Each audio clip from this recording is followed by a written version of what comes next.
എന്ന് ചിരിച്ച് ഞാനാണ് വില്ലെന്നൊരു പറച്ചില്. ഹോ, എന്റെ ദീപികയെ ഇനിയും നിനക്ക് കാണണമെന്നുണ്ടെങ്കിൽ പോയി കണ്ടോടാ. നിനക്കെന്താ ഇഷ്ടമുള്ളവരെ കാണട്ടെ.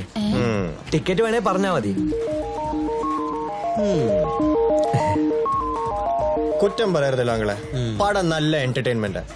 പക്ഷെ ഒരു പുതുമുഖ സംവിധായകന്റെ പടമല്ലേ, അതിലെന്തെങ്കിലും പ്രത്യേകത കാണുമെന്ന് പ്രതീക്ഷ പോയാൽ നമ്മുടെ കുഴപ്പം. എക്സ്ക്യൂസ് മീ, ഒരു പുതുമുഖ സംവിധായകൻ നിന്ന് നിങ്ങൾ എന്താ പ്രതീക്ഷിക്കുന്നത്? പറ. പടം ചെയ്യണമെന്നും പറഞ്ഞ ഒരു 10,000 അസിസ്റ്റന്റ് ഡയറക്ടേഴ്സ് സ്ക്രിപ്റ്റും പിടിച്ച് നടപ്പുണ്ട്. അതിലൊരുത്തൻ കഷ്ടപ്പെട്ട് ഒരു സൂപ്പർ സ്റ്റാറിന്റെ ഡേറ്റും മേടിച്ചു വരുമ്പോ അതിലെന്ത് മണ്ണാങ്കട്ട പുതുമ കാണിക്കാനാ?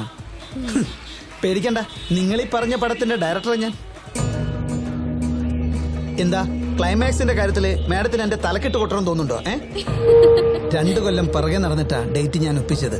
അത് കഴിഞ്ഞ് 3-4 മാസം ഊണും ഉറക്കമില്ലാതെ കഷ്ടപ്പെട്ടതിന് ശേഷം ഇന്നെന്റെ പടത്തിന്റെ റിലീസാ. തിയേറ്ററിൽ ഹൗസ്ഫുൾ ബോർഡ് കണ്ട സമാധാനത്തോടു കൂടി ഒരു ചായ കുടിക്കാൻ വന്നതാ. സമ്മതിക്കത്തില്ല. സോറി, സാറിന് വിഷമമായെങ്കിൽ ക്ഷമിക്കണം, ഞങ്ങൾക്ക് ആളെ മനസ്സിലായില്ല. സോറി മോനെ. സാധാരണ പ്രേക്ഷകരെ അവിടെ കൈയടിക്കുന്നുണ്ടിട്ടാ നമ്മളിവിടെ പോന്നത്. ഇവരെ പോലെ സിനിമ ഉദ്ധരിക്കാന്നും പറഞ്ഞ് നടക്കുന്നവരെ തൃപ്തിപ്പെടുത്തേണ്ട കാര്യമൊന്നും നമുക്കില്ലേ? സർ, ഞങ്ങളും സാധാരണ പ്രേക്ഷകർ തന്നെയാ. പക്ഷെ എക്സ്പെക്ട് ചെയ്ത പോലെ എന്റെ ആദ്യ പടം ഇത്. എന്നെ സംബന്ധിച്ചിടത്തോളം എനിക്ക് അതിന്റേതായ പരിമിതികളുണ്ട്. സർ, ഇത് താങ്കളുടെ ആദ്യ പടമാണോ അവസാന പടമാണോ എന്ന് പ്രേക്ഷകൻ അറിയേണ്ട ഒരു കാര്യമില്ല. കണ്ടുമടുത്ത സീനുകളും കഥകളുമായിട്ട് ഒരു പുതുമുഖ സംവിധായകനും കൂടി വരുമ്പോ ഒരു വിഷമം, അത്രേ ഉള്ളൂ. നിങ്ങളൊക്കെ ആര് പ്രേക്ഷകരായിട്ട് കാണുന്നു? രാവിലെ അപ്പന്റെ പോക്കറ്റ് മണിയുമായിട്ട് ഇറങ്ങും.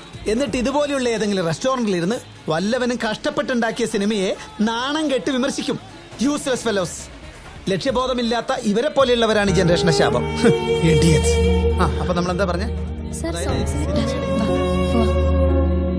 വാ.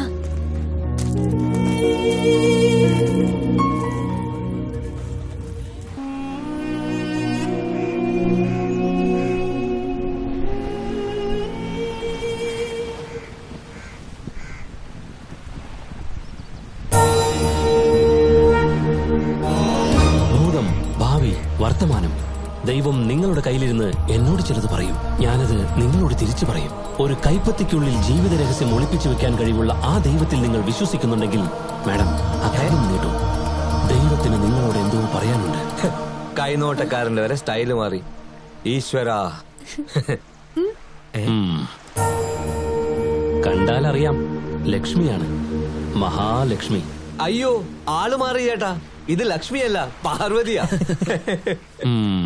ഞാൻ ചില ലക്ഷണങ്ങൾ പറഞ്ഞാൽ വിശ്വാസമാവോ? ഞങ്ങൾക്ക് ഇതിലൊന്നും വിശ്വാസമില്ല. ചേട്ടൻ പോയെ. മാഡത്തെ കണ്ടാലറിയാം വിശ്വാസമുണ്ടെന്ന്. ഉണ്ടോ? എങ്കിൽ കൈയൊന്ന് നീട്ടു. കൈശാസ്ത്രം പറയുന്നു, ഞാൻ ഏറ്റു പറയുന്നു. മാഡം വീട് വിട്ട് ദൂരെ താമസിക്കുന്ന ആളാണ്. പരാശ്രയം കൂടാതെയുള്ള ജീവിതം, ജോലി പോലെ വരുമാനം, ഉറ്റവരുടെ വിയോഗം കുട്ടിക്കാലത്ത്. വല്ലാതെ സങ്കടപ്പെട്ടിട്ടുണ്ട്. അച്ഛനോ അമ്മയോ ആകാം. അമ്മ. കിട്ടുണ്ണിയേട്ടാ, കാമധേനു ലോട്ടറി റിസൾട്ട്. ഇതുവരെ പറഞ്ഞതൊക്കെ ശരിയാണോ? വളരെ വളരെ ശരിയാ. ചേട്ടൻ നോക്ക്.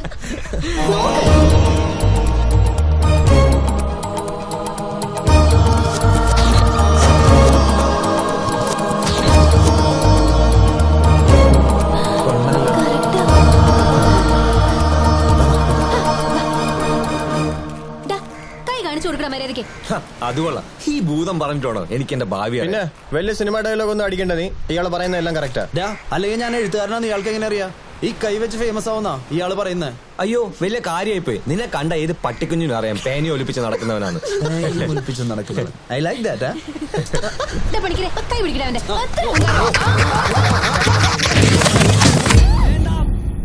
അപ്പോഴേ വിചാരിച്ചു, ദൈവിക ചൈതന്യമുണ്ട് താങ്കളിൽ. പക്ഷേ അത് ചന്ദ്രനെ മറയ്ക്കുന്ന കറുത്ത മേഘങ്ങളെ പോലെ മൂടപ്പെട്ടിരിക്കുന്നു. എവിടെ പോയി ഒളിച്ചിരുന്നാലും ഒരു നാൾ നിങ്ങൾ വെളിയിൽ വരും. ഒരു സത്യം പറയട്ടെ, താങ്കൾ ഏറ്റവും ചുരുങ്ങിയത് ഇന്ത്യ മുഴുവൻ ഫേമസ് ആകും. വലിയ ആളാകും. ബഹുമാനം കൊണ്ട് ആളുകൾ നിങ്ങളെ മൂടും. വേണ്ട, ഇതെന്റെ തൊഴിലല്ല. Money is the leader of all devil. Empires are build on dreams. Follow it. As above, so below. As below. ചുമ്മാ മനുഷ്യനെ പറ്റിക്കാൻ. ഏതെങ്കിലും ബാങ്ക് ഉദ്യോഗസ്ഥൻ ഇന്ത്യ മുഴുവൻ ഫേമസ് ആയിട്ട് നിങ്ങൾ കേട്ടിട്ടുണ്ടോ? അതും ഇൻഷുറൻസ് വിട്ട് കിടക്കുന്ന ഞാന്.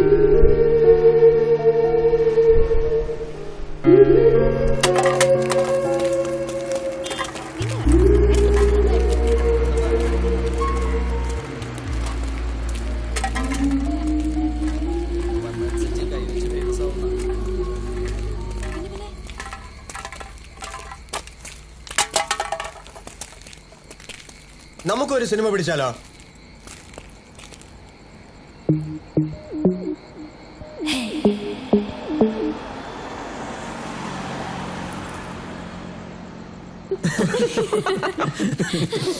സീരിയസ്, നമുക്കൊരു സിനിമ പിടിച്ചാലോ എന്ന്.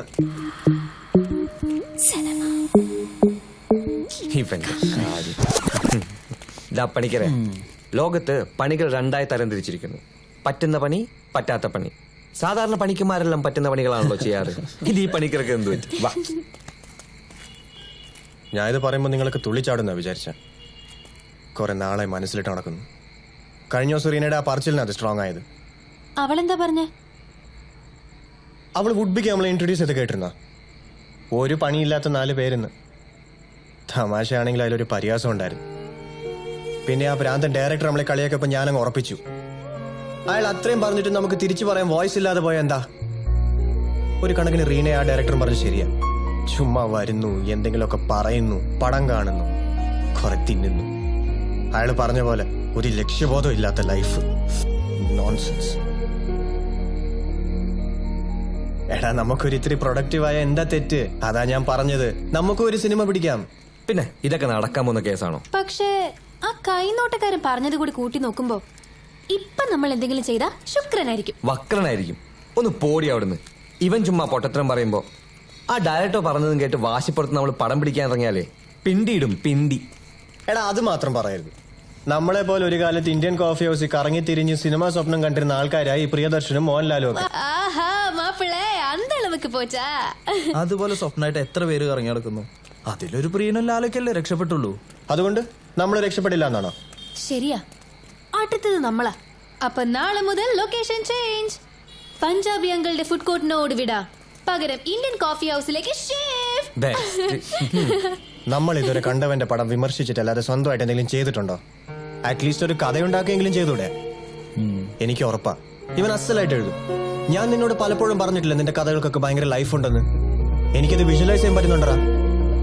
ഇവൻ എഴുതും, ഞാൻ ഡയറക്റ്റ് ചെയ്യും, ഇവള് മ്യൂസിക് ചെയ്യും.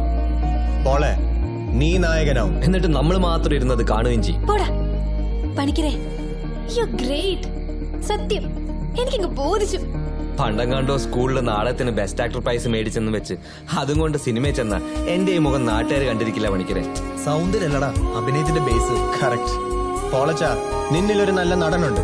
ബാങ്കിൽ പോയി നീ അത് തൊലക്കരുത്. Correct. As a director's point of view ഞാൻ പറയുന്നു, നിനക്കൊരു ലുക്കുണ്ട്. ഒരു കൂതറ ലുക്ക്.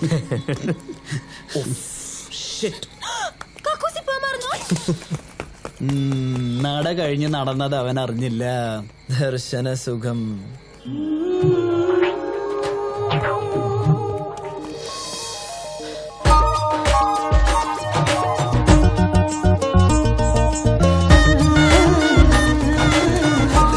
അയ്യോടാ, അവള് മുങ്ങി.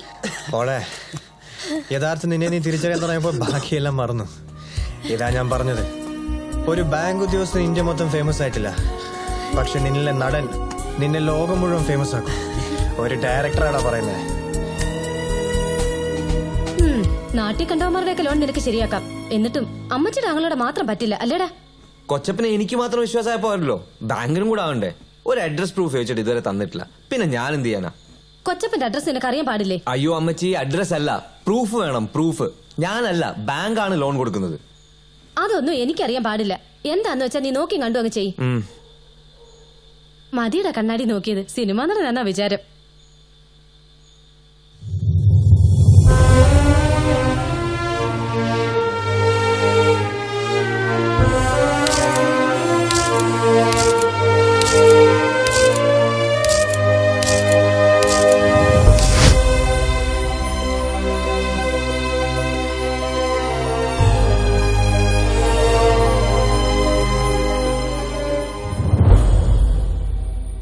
ഇരുമ്പാണി തട്ടി മുളയാണി വെച്ച് പൊൻകാരം കൊണ്ട് ചുരുക വിളക്കാൻ കൊല്ലന് 16 പണം കൊടുത്തവൻ ചന്തു. മോനെ ദിനേശ, എടഞ്ഞ കൊമ്പന്റെ കൃഷ്ണമണി തോട്ടികേറ്റി കളിക്കല്ലേ, ചവിട്ടി താത്തു നിന്ന ഞാൻ പാതാളത്തിലേക്ക്. സേതു, കത്തി താഴെടാ മോനെ, നിന്റെ അച്ഛനാണാ പറയുന്നത്.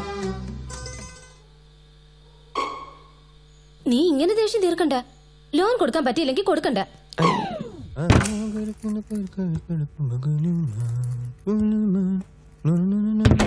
പണിക്കരെ, എന്താ പണിക്കരെ അന്തം വിട്ട് നോക്കുന്നത്?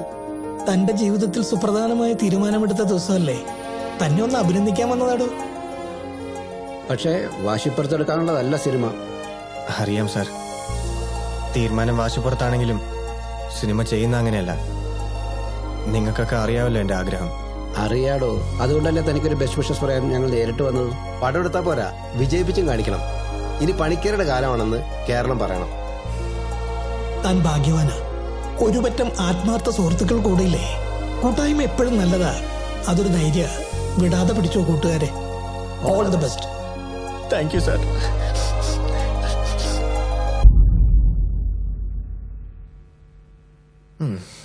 പോയോ? ശരി, വന്നല്ലോ, അനുഗ്രഹിച്ചല്ലോ, അത് മതി.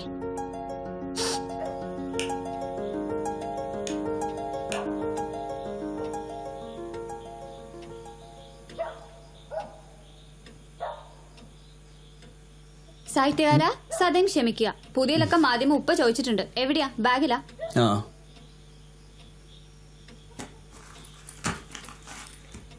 നിക്ക്. നിനക്ക് ഈ പത്മരാജനെ കുറിച്ച് എന്താ അഭിപ്രായം? കൊള്ളാം. മലയാളത്തിന്റെ വസന്ത അല്ലായിരുന്നോ? എന്താ എഴുത്ത്, എന്താ പടം, ലെജൻഡ്. എന്തായി കാക്ക? നമുക്ക് ഗ്രാമങ്ങളിൽ പോയി രാപ്പാർക്കാം. അധികാലത്ത് എഴുന്നേറ്റ് മുന്തിരിവള്ളികൾ തളിർത്ത് വിടരുകയും മാതളനാരകം പൂക്കുകയും ചെയ്തോ എന്ന് നോക്കാം.